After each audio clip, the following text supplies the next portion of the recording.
உயிரோடை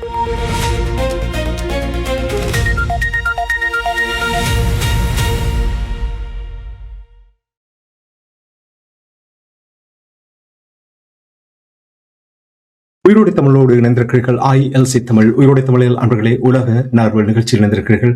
உலக நார்வல் நிகழ்ச்சியில் பிரித்தானியாவிலிருந்து பொறியியல் ஆய்வாளர் அருள் இணைகின்ற. வணக்கம் அரசோகளே. வணக்கம் தனகாணி. அனைத்துலக உயிரோட தமிழ் உறவுகளுக்கு அன்பு வணக்கம். உங்களுக்கு வணக்கத்தை தெரிவித்துக் கொண்டு தொடர்ந்து மத்திய கிழக்கு நாடுகள் இருக்கின்ற சூழலை பார்ப்போம். குறிப்பாக பேச்சுவார்த்தை முடக்கப்பட்டிருக்கின்ற நிலையில் இஸ்ரேல் லெபனானுக்கு இடையிலான போர் தொடர்ந்து கொண்டிருக்கின்றது. அந்த விடயங்களை பார்ப்பதற்கு முன்னதாக நேற்றைய தினம் அரசோகளே, ஈரானுடைய வெளிவார அமைச்சர் அபாஸ் அரக்சி அவர்கள் ரஷ்யாவுக்கு பயணத்தை மேற்கொண்ட விடயங்கள் நீங்கள் கூறினீர்கள். அது ஒரு அதிர்வலையை ஏற்படுத்தி இருப்பது போல் தெரிகின்றது. டொனால்ட் ட்ரம்பை பொறுத்தமட்டில் தங்களுடைய கட்டுப்பாட்டுகள் இருக்க வேண்டும், அதை மீறி போகக்கூடாது என்பதில் திட்டத்தோடு இருக்கிறார்கள். ஆனால் போருக்கு மட்டும் மற்றவர்களுடைய உதவியை விரும்புவதுதான் அவர்களுடைய நோக்கமாக இருக்கிறது. அரசுகளே, அபாஸ் அரக்சியினுடைய இந்த பயணம் என்ன விதமான அதிர்வலையை ஏற்படுத்தி இருக்கிறது? இரண்டு நாடுகளும், ரஷ்யாவும் சரி ஈரானும் சரி, இந்த மேற்குலக நாடுகளின் தடைகளால் மிகவும் பாதிக்கப்பட்ட நாடுகள். அந்த பாதிக்கப்பட்ட இரண்டு நாடுகளும் இன்றைக்கு ஒன்றாக சேர்ந்திருக்கின்றன. இன்று மட்டுமில்ல, அவர்களுக்கு இடையில் இருக்கின்ற மூலோபாய கூட்டாண்மை இருக்கின்றது. இதை எல்லோரும் அப்படித்தான் பேசுகிறார்கள் என்று சொன்னால், அரக்சி போனது ரஷ்யாவிடம் அமெரிக்கா இந்த பேச்சுவார்த்தையை புறக்கணித்த பிற்பாடு நேரடியாகவே ரஷ்யாவுக்கு சென்றிருக்கிறார். ரஷ்யாவை பொறுத்தவரையில் ஈரான் ஏஆர் டிஃபென்ஸ், வான் பாதுகாப்பாக இருக்கலாம், அதே நேரம் டிப்ளோமேட்டிக் ஒரு ராஜதந்திர உதவி, 2 உதவியையும் ரஷ்யா திறம்பட செய்து கொண்டிருக்கிறது.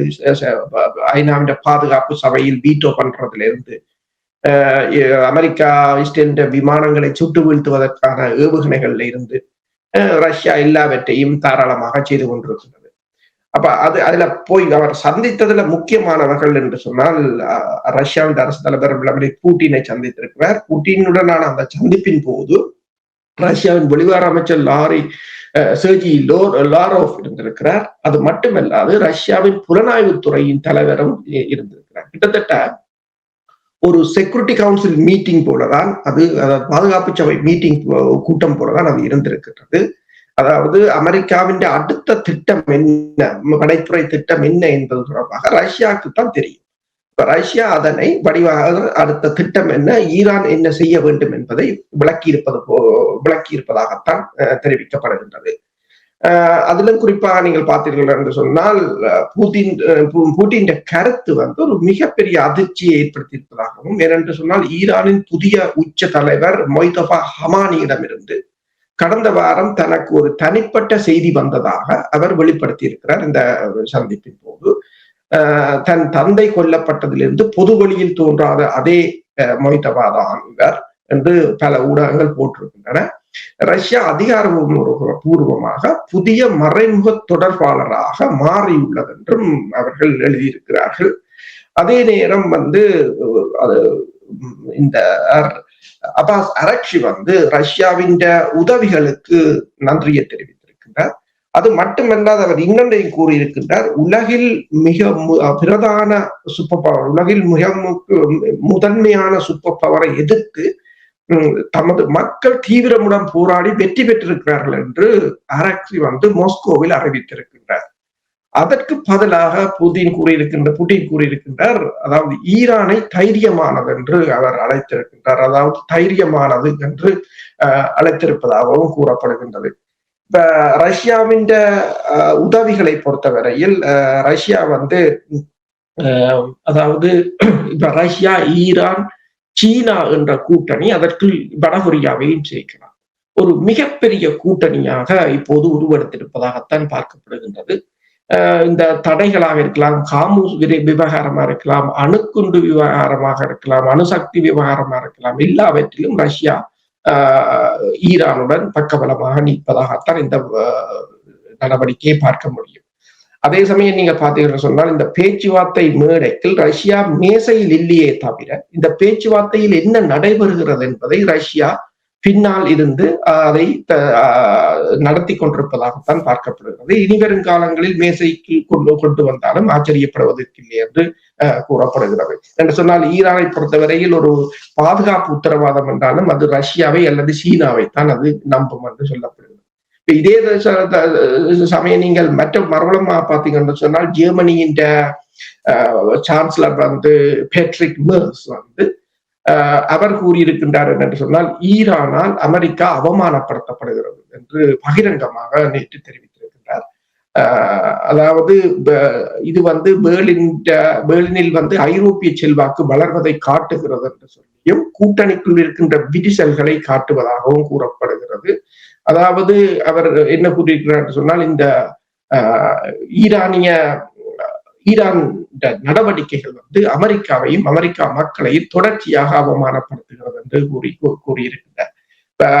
இதில் இந்த அணுகுமுறைகளுக்கு முக்கிய காரணமாக இருக்கிறது ட்ரம்பின் நடவடிக்கையாகத்தான் இருக்கலாம். அதுதான் அந்த அவமானத்துக்குரிய காரணம் என்று கூறப்படுகிறது. அதே சமயம் இதே நேரம் அபாஸ் இன்னொரு செய்தியை நேற்று வெளியிட்டிருக்கின்றார். அமெரிக்கா இன்னொரு சுற்று பேச்சுக்கு தங்களுக்கு அழைப்பு விடுத்திருப்பதாகவும் தங்களை வரும்படி கேட்டிருப்பதாகவும் கூறியிருக்கின்றார். அதே சமயம் உங்களுக்கு தெரியும் அபாஸ் ஈரான் தனது முழுமையான தனது பேச்சுக்களுக்குரிய முன் நிபந்தனைகளை பாகிஸ்தானூடாக அனுப்பியிருந்தது. அதற்கு பிறகுதான் அவர்கள் ஓமானுக்கு சென்று பிறகு ரஷ்யாவுக்கு சென்றார்கள். இப்போது திருப்பி தெஹ்ரானுக்கு வந்திருக்கிறார். இனி தெஹ்ரானில் அவர் தனது இந்த பயணங்களின் போதான தனது அங்கு பேசப்பட்ட விடயங்களை தெஹ்ரானுடன் பகிர்ந்து கொள்வார் என்று கூறப்படும். போர் ஆரம்பத்திலே கூறியிருந்தோம், பேச்சுவார்த்தை என்று வரும்பொழுது அமெரிக்காவை மட்டும் நம்ப முடியாது, ஏனைய நாடுகளும் அதில் ஈடுபட வேண்டும் என்று நாங்களும் கூறியிருந்தோம். அதைத்தான் இங்கே இப்பொழுது கூறும் பொழுது நிலைப்பாட்டை பிரியக்கூடியதாக இருக்கின்றதை உணரக்கூடியதாக இருக்கின்றது. அதே நேரத்தில் இப்ப நீங்கள் கூறியது போல் அபாஸ் அரக்ஷி அவர்கள் துணிச்சலாக அங்கே கூறியது, அதாவது உலகிலேயே பெரிய வல்லரசு என்று சொல்லுகின்ற அமெரிக்காவால் போரினுடைய எந்த ஒரு இலக்கையும் அடைய முடியவில்லை என்று துணிச்சலாக கூறும் பொழுது நிச்சயமாக அவர்களுக்கு எரிச்சல் ஊட்டி இருக்கும் என்று நம்புகிறேன். இனி அரசர்களே, நேற்றைய தினம் நாங்கள் உங்களோடு உரையாடும் பொழுது 3 கட்ட திட்டத்தை ஈரான் சமர்ப்பித்த அந்த விடயம் தொடர்பாக நீங்கள் எங்களுடைய உறவுகளுக்கு அதை எவ்வாறு அது கையாளப்பட போகின்ற என்ற விடயங்களை நீங்கள் கூறியிருந்தீர்கள். அது அமெரிக்கா அண்ட் கோவுக்கு குழப்பத்தை ஏற்படுத்தி இருக்கிறது, அதிருப்தியில் இருப்பது போல் தெரிகின்றது. என்ன கூறியிருக்கிறார்கள் அமெரிக்காவில் நேற்று அவர்கள் இந்த சிச்சுவேஷன் ரூம் என்று சொல்றது நடவடிக்கை அறையின் கூட்டம் இடம்பெற்றிருந்தது. அந்த கூட்டத்தில் எல்லோரும் பங்கு பெற்றிருந்தார்கள். மார்கோ ரூபியோவில இருந்து முப்படை தளபதியில் இருந்து நடவடிக்கை செயலக தளபதிகள், போர்த்துறை அமைச்சர் உட்பட பலர் பங்கு பெற்றிருந்தார்கள். அங்குதான் இந்த ஈரானால் கொடுக்கப்பட்ட பரிந்துரைகள் விவாதிக்கப்பட்டதாக கூறப்படுகிறது.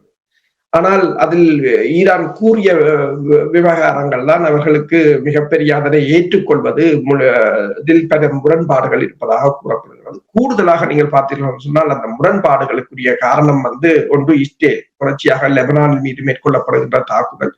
ஈரான் இப்போது திட்டவட்டமாக சொல்லிவிட்டது, லெபனானில் போர் நிறுத்தம் தராத வரை தாங்கள் இந்த பேச்சுக்களில் கலந்து கொள்ளப் போவதில்லை என்று சொல்லி இருக்கிறார்கள். இரண்டாவது முற்றுகை, இரண்டையும் தான் இப்ப முதன்மையாக வைத்திருக்கிறார்கள். இந்த 2 தான் முதன்மையானது. ஒன்று கடல் முற்றுகை, இரண்டாவது இந்த லெபனானில் போர் நிறுத்தம். பேருக்காக போர் நிறுத்தம் என்று சொல்வதில் எந்த அர்த்தமும் இல்லை என்று கூறுகிறார்கள். என்று சொன்னால் இந்த போர் நிறுத்தம் அறிவிக்கப்பட்ட பின்னர் லெபனானில் 47 பேர் கொல்லப்பட்டிருக்கிறார்கள் என்று கூறுகிறார்கள்.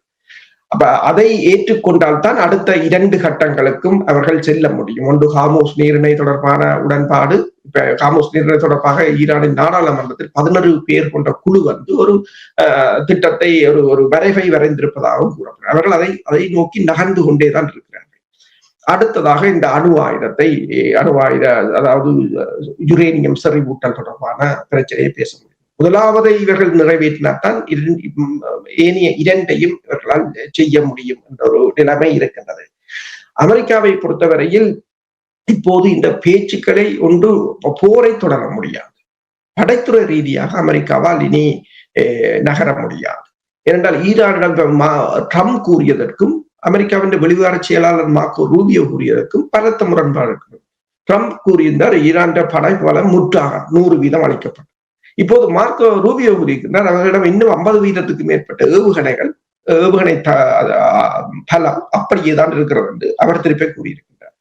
அதே போலதான் ஜேடி வேன்ஸ் இது இந்த இவர்களின் கூற்றை ஒன்றையும் நம்பவில்லை என்று கூறப்படுகிறது. இவர்கள் கூறுவதை ஒன்றையும் ஜேடி வேன்ஸ் நம்பவில்லை என்று கூட இப்போது தகவல்கள் வெளிவந்திருக்கிறது. அதாவது அவர்களுடைய உள்ளக கூடாரத்துக்குள்ளேயே மிக பாரிய பிரச்சனை எழுந்திருக்கிறது. எனவேதான் ஒருவர் கூறியிருக்கின்றார், அமெரிக்கா ஒரு ஆய்வாளர் கூறியிருக்கிறார், அமெரிக்கா ஈரானில் போரில் வெற்றி பெற்றதை விட அந்த உள்ளூருக்குள் தான் போரில் வெற்றி பெற்றுக் கொண்டிருக்கிறது என்று அவ்வளவு ராணுவ ஜெனரல்களை வீட்டுக்கு அனுப்பியிருக்கிறது. அமெரிக்க ராணுவத்திற்குள் நாட்டுக்குள் தான் மிகப்பெரிய போராட்டம் நடந்து கொண்டிருக்கிறது என்று கூறியிருக்கிறார்கள். இவ்வாறான நிலை. இப்ப ட்ரம்புக்குரிய ஒரு நிலை என்னன்னு சொன்னால், இந்த அணு ஆயுத உடன்பாட்டில் எந்த பாடுபட்டாவது கொஞ்சமாவது இந்த ஒபாமா என்ற உடன்பாட்டுக்கு மேல வந்துடுவோம் என்றுதான் நிற்கிறார். அதுதான் அவற்றை பிரச்சனை. என்றால் அதை தான் தூக்கி எறிந்தவர் 2017 தான் அதை நிறுத்துவேன். இனி அதிலிருந்து வந்தால் அவற்றை அரசியல்ல பொலிட்டிக்கல் சூசைட் தான் சொல்லலாம். அப்ப அதை என்னென்று சொன்னால், இதை இப்ப பேராசிரியர் ஜோன் மெசாய்மார் ஒன்றை கூறியிருக்கின்றார். அவர் கூறியிருக்கிறார் என்னென்னு சொன்னால், இதை இஸ்ரேல் மொசாட் பிரிவு தலைவர் தான் இந்த போரை முதலில் நடத்துவதற்கான மூலமாக இருந்ததென்றும், அதாவது நெத்தனியாகு மொசாட் என்ற தலைவர் ஒரு பக்கமும், ஜேடி வேன்ஸாக இருக்கலாம் அல்லது ஹெய்னாக இருக்கலாம், ரூபியோவாக இருக்கலாம், எல்லோரும் மறுபலம் அவர்கள் போரை வேண்டாம் என்றுதான் நாம் சொன்னவர்.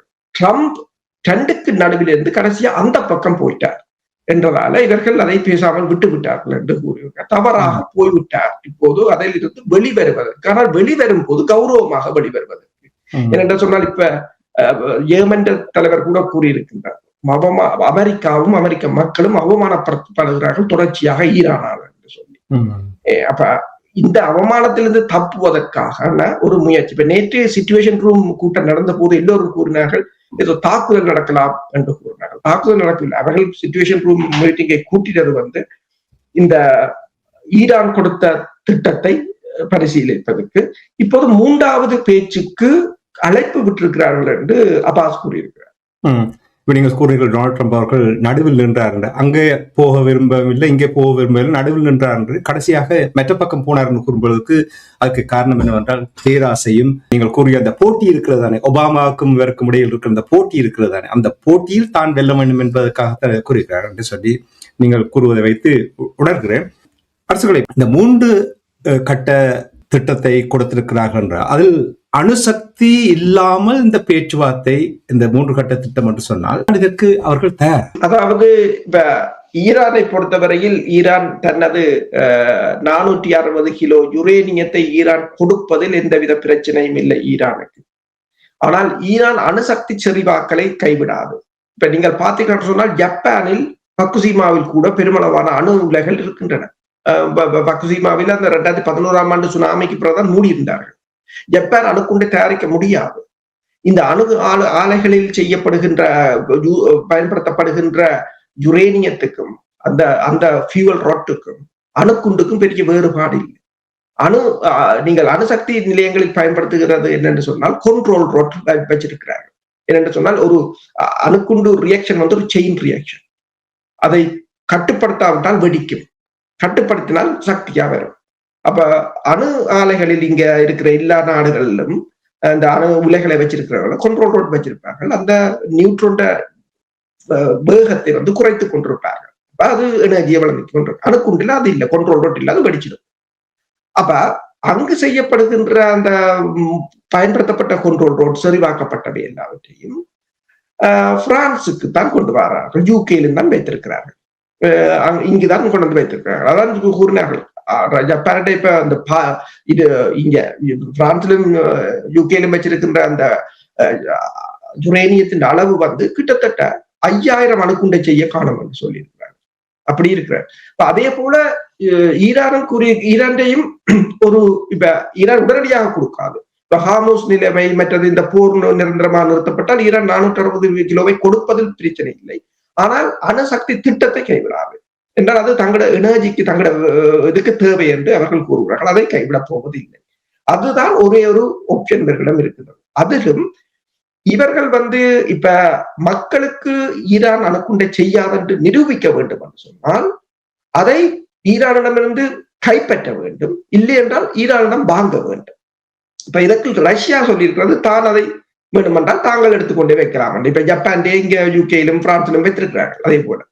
ஆனால் இவர்களுக்கு அமெரிக்காவுக்கு அது ஒரு மான பிரச்சனை இருக்கு. ஏன்னா ரஷ்யா இதற்குள் வந்தால் ரஷ்யா இதற்குள் ஒரு பங்குதாரராக வந்துவிடும். ரஷ்யாவை மீறி இவர்கள் சட்டத்தை மீறியும் செய்ய முடியாது. ஏன்னா இப்ப யாரையும் மதிக்காமல் தான் அடிப்பது. இது ரஷ்யாவை மதிக்கல கொண்டால் ரஷ்யா அதுக்கு பதில் சொல்ல வேண்டிய ஒரு ஆளா நிற்பார்கள். அப்ப தாங்கள் இணைத்த பாட்டுக்கு அடிக்க அப்படி ஒரு சிக்கலான நிலைக்கு தான் இருக்கிறார். ரஷ்யா என்று சொன்னவுடன் உடனடியாக எனக்கு நான் அறிந்த செய்தி என்ன சொன்னால், உங்களுக்கு தெரியும், ஹோர்முஸ் நீரிணை முடக்கப்பட்டிருக்கின்றது. முற்றுகையை மீறி ரஷ்யாவுடைய ஒரு பிரமாண்டமான சோர்சு கப்பல் ஒன்று அங்கே பயணித்திருக்கிறது. அது புட்டினுடன் பேச்சு நடத்தி கொண்டிருக்கின்ற நேரத்தில் ரஷ்யாவின் ஒலிகார்ட் ஒருவர் $500 மில்லியன் பெறுமதியான சூப்பர் ஜாட் என்று சொல்ற கப்பல் அதற்குள்ளால் போயிருக்கிறது. ஸ்விம்மிங் பூல்ல இருந்து எல்லாம் அதில் இருக்கிறது என்று சொல்லியும் அந்த அந்த செல்வந்தர்கள் கிட்டத்தட்ட $37 பில்லியன் பெறுமதியானவர் என்று சொல்லியும் அவர் ஒரு பில்லியனர் என்று சொல்லியும் கூறப்படுகின்றது. இப்ப அதுல நீங்கள் இன்னொன்றையும் நீங்கள் பார்க்கலாம் என்று சொன்னால், பூட்டின் ஒரு வசனம், பூட்டின் என்ன சொல்லி இருக்கிறார் என்று சொன்னால், we do everything என்று சொல்லியிருக்கிறார். நாங்கள் ஈரானுக்காக எதையும் செய்வோம், அதுதான் கூறியிருக்கிறார். எதையும் செய்வோம் என்று கூறியிருக்கிறார். அதை அவர்கள் வடிவாக நிரூபித்து விட்டார்கள். வீட்டோ கூட உங்களுக்கு தெரியும், ஹார்முஸ் நீரிணை மீது உலக நாடுகள் படைத்துறை ரீதியாக ஒரு நடவடிக்கை எடுக்கலாமா வேண்டாமா என்று செக்யூரிட்டி கவுன்சில் ஒரு மீட்டிங் அதை கட்டார் தான் கொண்டு வந்தது. ஆனால் அதற்கு ஒரு வீட்டோ காணும். ஆனால் சீனாவை ரஷ்யா சேர்த்து 2 வீட்டோ செய்து விட்டார்கள். அதற்கு இப்ப நடந்த கூட்டத்திலும் ஒன்றும் செய்ய முடியாது, அவர்கள் வீட்டோ பண்ணி இருக்கிறார்கள். ஏனென்று சொன்னால் அது பிழையும் உண்மை. என்னென்று சொன்னால், ஒரு நாட்டின் இறமையின்படி 12 கடல் மைல்கள் அவர்களுக்கு சொந்தமானது. ஹார்முஸ் நீரிணை 21 கடல் மைல். இப்ப 12 ஈரானுக்கு, 12 ஓமானுக்கு என்றாலும் 24 வேணும். அதை விட குறைவாக இருக்கு. அது என்னென்று இன்டர்நேஷனலா வரும், அது என்னென்று இன்டர்நேஷனலா வரும். இப்ப அமெரிக்கா நேற்று கூறியிருக்கிறது ஹார்முஸ் நீரிணை ஈரானுக்கு சொந்தம், அது உலகத்தின் போக்குவரத்துக்கு சொந்தமானது. என்னென்ன உலகத்துக்கு போக்குவரத்துக்கு சொந்தமானது? நீங்க எல்லாரும் ஐக்கிய நாடுகள் சபையில சட்டத்தை கொண்டு வந்திருக்கிறீர்கள், ஒவ்வொரு நாட்டின் கடல் இல்லை 12 மைல் என்று சொல்லி.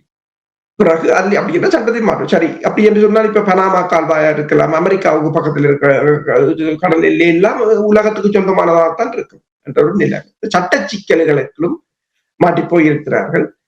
இப்ப ரஷ்யாவின் இந்த ஆதரவு ரஷ்யாவுக்கு அவர் போனது இந்த அமெரிக்காவின் அடுத்த கட்ட படை நடவடிக்கை ஒரு திட்டமாக இருந்தாலும் அதையும் ஒரு தோல்வியலை செய்கிற ஒரு முயற்சியாகத்தான் அப்பாஸ் இந்த பயணத்தை பார்க்கலாம். மிகவும் சுருக்கமா, இப்ப சில நாடுகள் இந்த ஹோர்முஸ் நீரிணையை திறக்கும்படி கூறியிருக்கிறார்கள். ஏனென்றால் இது இனி தொடர்ந்து முடக்கி வைத்திருக்க முடியாது. இதை எவ்வாறு கையாளுவார்கள்? இதுக்கு வாய்ப்பு இருக்கிறதா திறப்பதற்கு? பாதுகாப்பு சபை கூட்டம் நேற்று கூடியிருந்தது. அது பதற்றத்தை தணிப்பதற்கான, அதாவது மீண்டும் இந்த நீரிணையை திறப்பதற்கான பல நாடுகளும், ஈவன் பாகிஸ்தான் உட்பட பல நாடுகளும் தமது கருத்துக்களை தெரிவித்திருந்தார்கள் திறக்க வேண்டும் என்று. 10,000க்கு மேற்பட்ட தொழிலாளர்கள், இந்த கப்பலில் வேலை செய்கின்ற தொழிலாளர்கள், அவர்கள் வேறு யாரும், அவர்கள் வேலைக்கு சென்றவர்கள், அவர்கள் கூட அந்த போர் வலயத்தில் சிக்கி இருக்கிறார்கள். பொதுச் செயலாளர் அண்டனியோ குட்டரஸ் உட்பட பலர் அதில் தங்கள் கருத்துக்களை தெரிவித்ததாக கூறப்படுகின்றது. ஆனால் என்னென்று சொன்னால், இந்த முற்றுகையின் விளைவாக பெருமளவான நாடுகள் பொருளாதாரத்தால் சிக்கி தவிப்பதாகவும் கூறப்படுகின்றது. ஆனால் இந்த கூட்டத்தில் பின்னர் எந்த முடிவும் எடுக்கப்படவில்லை. ஏனென்று சொன்னால், முன்னைய தீர்மானம் சீனா மற்றும் ரஷ்யாவால் வீட்டோ செய்யப்பட்டிருக்கிறது. அப்ப எல்லோரும் கதைத்து விட்டு கலைந்து போனதாகத்தான் இருக்கிறது. அப்ப என்னென்று சொன்னால், ஐக்கிய நாடுகள் சபை என்றது 2வது உலக போருக்கு பிறகு ஒரு போர் வரக்கூடாது என்று கொண்டு வரப்பட்டது. பாதுகாப்பு சபையும் அதற்கு மேலதிகமாக கொண்டு வரப்பட்டது. ஆனால் அதை எல்லாம் இதுவரை காலமும் யாரும் மதித்தது கிடையாது. அதாவது உங்களுக்கு தேவை என்னும் போது நீங்கள் மதிக்கவில்லை. இன்று உங்களுக்கு அதுன்ற சட்டம் தேவைப்படும் போது அதை மற்றவர்கள் மதிக்கிறார்கள். இதுதான் பிரச்சனை என்று சொன்னால் நாங்கள் ஒன்றுக்கு பிரசிடண்டா இருக்கும் போது அதை எல்லோரும் அதை ஃபாலோ பண்ணுவார்கள். அதுதான் இந்த முக்கியமான சிக்கலாக வந்து இருக்க முடிந்தது. நேற்று எல்லா நாடுகளும் பேசினார்கள். அவர்களுக்கு தெரியும் எந்த ஒரு தீர்மானம் கொன்ற முடியாது, ஏன்னா வீட்டோ பண்ணுவார்கள். அவர்கள் வசம் எல்லாம் இருக்கின்றது. நான் இப்ப கடல் அனைத்துலக விதிகளின் அடிப்படையில் கூட இந்த கடல் யாருக்கும் அவங்களுக்கு தான் சொந்தம். அவர்கள் தங்களை பாதுகாப்பு என்று சொல்கிறார்கள். தங்கள் பாதுகாப்புக்கு அது முக்கியம் என்று சொல்கிறார்கள். இதுதான் டபுள் ஸ்டாண்டர்ட்ஸ். தாங்கள் செய்ய வேண்டும், தங்களை சுற்றித்தான் எல்லாம் நடக்க வேண்டும் என்று. சரி, நீங்கள் இப்ப அடிக்கடி கூறிக்கொண்டு வந்திருக்கிற இந்த போரை தொடர முடியாது, முடக்கத்தை தொடர முடியாது என்று நீங்கள் கூறும்பொழுது, 1ஆம் தேதிக்கு பின்னர் இது ஒரு பெரிய ஒரு முடக்கத்தை ஏற்படுத்த போகின்றது அமெரிக்காவுக்கு என்று கொலராடோ யூனிவர்சிட்டியுடைய பேராசிரியர் தொடர்பான விடயங்களை கூறியிருக்கின்றார். பேராசிரியர் என்ன கூறினார் என்று கூறுவீர்களா?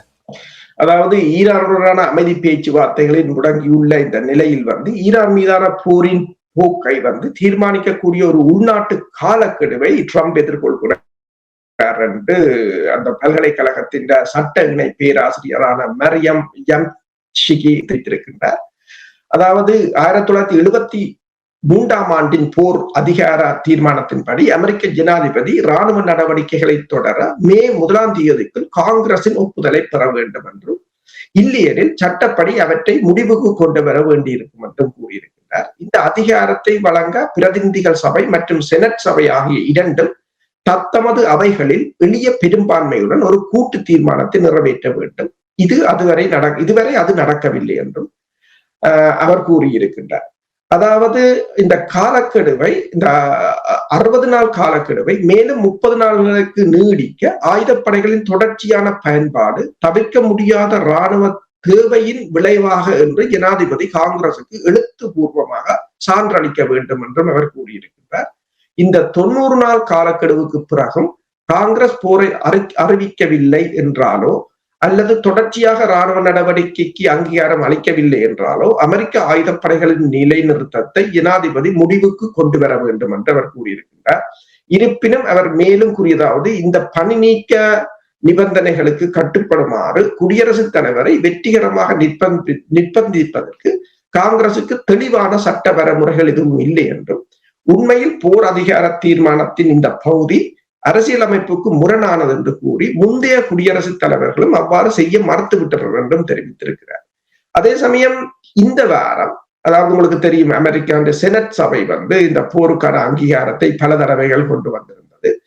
ஈரானில் ட்ரம்ப் தனது விருப்பத்தின் பேரில் நடத்தும் போரை கட்டுப்படுத்தும் நோக்கில் இந்த வாரம் அமெரிக்க செனட் சபையில் போர் அதிகாரங்கள் தொடர்பான தீர்மானத்தின் மீது 6வது வாக்கெடுப்பை நடத்த ஜனநாயக கட்சியினர் கோரிக்கை விடுத்திருக்கிறார்கள் என்று அதன் தலைவர் தெரிவித்திருக்கிறார். அதாவது எக்ஸ் தளத்தில் பதிவிட்ட ஷூமர் வந்து தலைவர், அலட்சியமாக மற்றும் மக்கள் விரும்பாத இந்த போரின் 60 நாட்களை நாம் எட்டியுள்ள நிலையில் குடியரசுக் கட்சியினர் தொடர்ந்து ட்ரம்பை ஆதரித்து தங்களை மேலும் இந்த படுகொலியில் தள்ளிக் கொள்வார்களா என்று அவர் ஒரு கேள்வியையும் எழுப்பியிருக்கிறார். அமெரிக்க அரசியலமைப்பின்படி ஜனாதிபதி அல்ல, நாடாளுமன்றமே போரை அறிவிக்க முடியும்.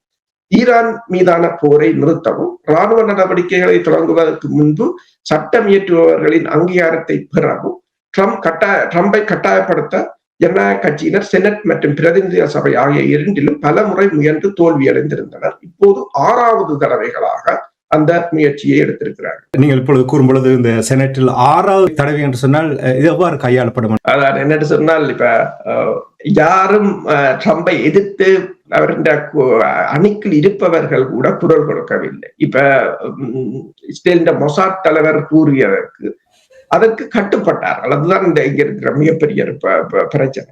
அடுத்தது, இப்ப ட்ரம்பை இதில் ஓரம் கட்டினால் ட்ரம்ப் இருக்கின்ற கட்சியினரும் பாதிக்கப்படுவார். இதில் அரசியல் இருக்குல்ல, எனவேதான் அவர்கள் விரும்பியோ விரும்பாமலோ இந்த போரை தொடர்வதற்கான அனுமதிகளை வழங்கி கொண்டிருக்கிறார்.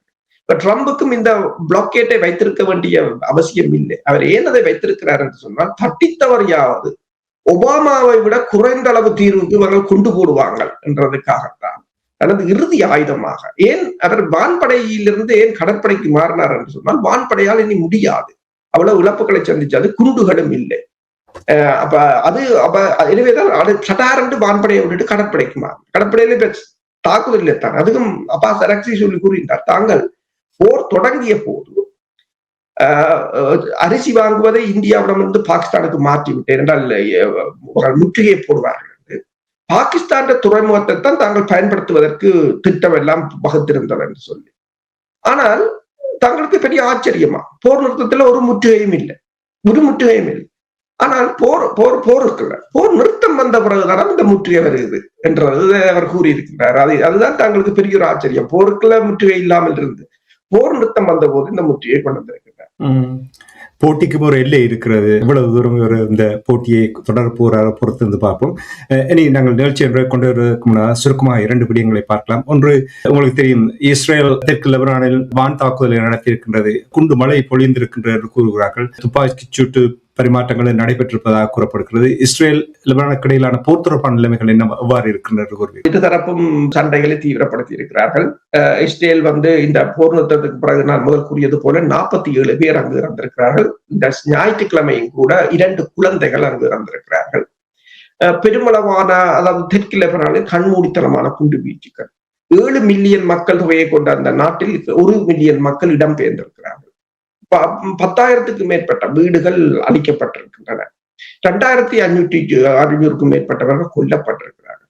பெருமளவில் மக்களைத்தான் குறிவைக்கிறார்கள். என்னென்னு சொன்னால், மக்களை பெருமளவில் கொள்வதன் மூலம் அதுக்கு ஒரு அந்த அமைப்பினருக்கு எதிராக மக்களை திசை திருப்புவது, மக்களிடம் ஒரு விரக்தியை ஏற்படுத்துவதுதான் இவர்களுடைய திட்டமாக இருக்கின்றது.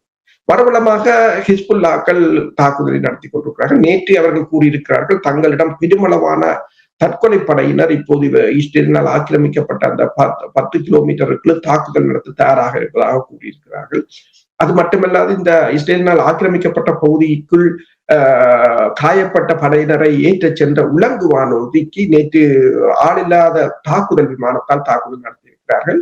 அந்த காணொளிகள் நீங்கள் ரஷ்ய டுடேயிலிருந்து பல ஊடகங்கள்ல நீங்கள் போட்டிருக்கிறார்கள், பார்க்கலாம். அதில் அந்த காயப்பட்டவர்களை தூக்கி கொண்டு உலங்குவானூருக்கு சென்றவர்கள் ட்ரோன் வரும்போது சிதறி ஓடுவதை பார்க்கக்கூடிய இருக்கின்றது. அந்த தாக்குதலில் 1 படையினர் கொல்லப்பட்டதாகவும் 6 பேர் காயமடைந்ததாகவும் தெரிவிக்கிறார்கள்.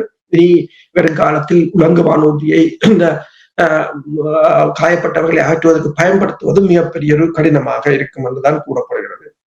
அதே நேரம் இங்க பாத்தீங்கன்னு சொன்னால், இந்த ஹிஸ்புல்லாக்களின் தலைவர் ஒன்றை கூறியிருக்கின்றார். என்ன சொன்னால், லெபனான் அதாவது ஹிஸ்புல்லாக்களை விட்டுவிட்டு போரில் ஈடுபடுகின்ற தரப்பை விட்டுவிட்டு இவர்கள் பேச்சு நடத்தியதை தவறு என்று சொல்லியும் இஸ்ரேலுடன் நேரடியான பேச்சுக்களை கைவிடுமாறு கேட்டிருக்கிறார்கள். ஏனென்று சொன்னால், அவர்கள் ஒன்றைத்தான் கூறுகிறார்கள், இது ஈரானுடன் சம்பந்தப்பட்டது.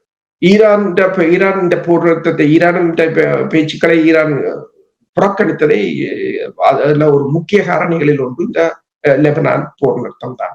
அதை இஸ்ரேல் தொடர்ச்சியாக வைத்திருப்பது இந்த ட்ரம்ப், ஈரான் மீதான ட்ரம்பின் போரை உயிர்ப்பாக வைத்திருப்பதற்கு.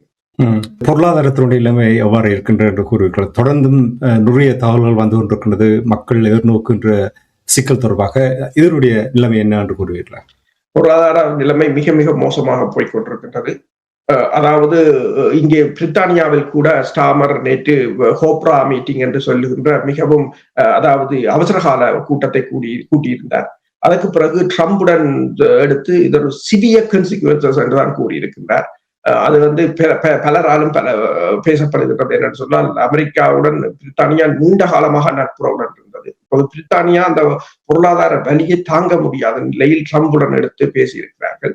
அதே சமயம் ஜெர்மன் அதிபர் ஈரான் மீதான தடையை நீக்குவது, சாமுசை திறந்தால் நாங்கள் தடையை நீக்குவோம் என்று கூறியதை அதன் தலைவர், ஐரோப்பிய ஒன்றியத்தின் தலைவர் உர்சுலா von der Leyen அதை இப்போதைக்கு நீக்க முடியாது என்று கூறியிருக்கின்றார்.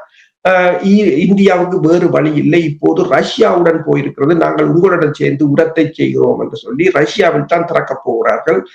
உரல் கெம் என்ற ரஷ்யா நிறுவனமும் இந்தியன் பொட்டாஷ் என்ற நிறுவனமும் இணைந்து கிட்டத்தட்ட $2 பில்லியன் பெறுமதியில் போட போகிறார்கள். இந்தியாவுக்கு தேவையான 10 மில்லியன் டன் உரத்துல 2.5 மில்லியன் டன்னை இப்ப இந்தியா ரஷ்யாவில இருந்து தான் வாங்க போவதாக கூறப்படுகிறது. அதே சமயம் இந்த சர்க்கிட் போர்ட், எலக்ட்ரிசிட்டி சர்க்கிட் போர்ட்டுக்கு தேவையான PPE வகை பொலிமர் 70% சவுதி அரேபியா தான் செய்வது. அது அந்த பிளான் டேமேஜா போய்விட்டது. ஏனைய நாடுகளை செய்வதற்கு எண்ணெய் இல்லை. என்று அதுவும் முடங்கி போயிருப்பதாக கூறப்படுகிறது.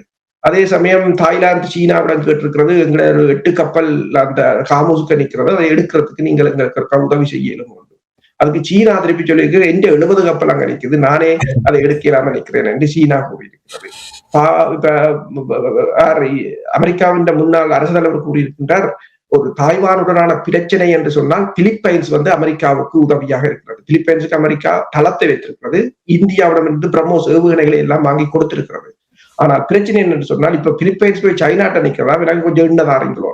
அப்ப உங்கூட கூட்டணி நாடுகளே எல்லாம் இந்த பொருளாதார பிரச்சனை அவர்களை நோக்கி தள்ளிக்கொண்டே இருக்கிறது. அப்ப இப்படி இந்த நிலைமை தொடர்ந்து என்று சொன்னால் நாங்கள் தனியாக நிற்க வேண்டும் என்று கூறியிருக்கிறார்கள். இவ்வாறான நிலைமை அவர்களுக்கு நடக்கும் பொழுதுதான் இந்த கொஞ்சம் வெளியில் வந்து பார்ப்பார்கள், அதை பார்க்க வேண்டும் என்று கூறிக்கொண்டு நன்றி அரசுகளை தொடர்ந்து தகவலை தந்ததற்கான நன்றி. இனி நேற்றைய தினம் நாங்கள் கூறியிருந்தோம் ஒரு நாளைக்கு ஒரு தடவை என்று கூறியிருந்தோம். ஆனால் பலர் இல்லை 2 தடவை தாருங்கள், இன்னொரு கொஞ்ச காலத்துக்காக தாருங்கள், இந்த போர் முடிமேட்டும் மற்ற முன்னர் நீங்கள் ஏனைய நாடுகள் நடைபெறுகின்ற விடயங்களை பேசியிருந்தீர்கள், முடிந்தால் தாருங்கள் என்று கேட்டிருக்கார்கள். முயற்சி செய்து பார்ப்போம். எனக்கு நிச்சயமாக நாங்கள் ஒவ்வொரு நாளும் 2 தடவைகள் தருவோம் என்று இல்லை, முடிந்த அளவு தருவதற்கான முயற்சி எடுக்கின்றோம் என்று கூறிக்கொண்டு அன்பர்கள் சார்பாக உங்களுக்கு நன்றி கூறிக்கொண்டு மீண்டும் சந்திப்போம். நன்றி, வணக்கம். நன்றி, வணக்கம். எமது பார்வையாளர்களுக்கு வணக்கம். மக்களின் குரலாய் ஓங்கி ஒலிக்கும் இலக்கு மின்னிதழ் மற்றும் உயிரோடை தமிழ் வானொலி ஆகிய இவ்விரு ஊடகங்களும் உங்களைப் போன்ற எமது நேயர்கள் நண்பர்களின் ஆதரவிலேயே இயங்கி வருகின்றன. மிக குறைந்த வளங்களுடன் பல இடர்கள் மற்றும் தடைகளை தாண்டி பயணிக்கும் எமது ஊடகங்களின் பணிகள் மேலும் வளர உங்களால் முடிந்த நிதியுதவியை வழங்கி இன்னும் காத்திரமான செயற்பாடுகளை முன்னெடுக்க உதவுமாறு மிகவும் பணிவன்புடன் வேண்டி நிற்கின்றோம். உங்கள் பங்களிப்பு உங்களின் உரிமை குரலாய் ஓங்கி ஒலிக்கும். நன்றி.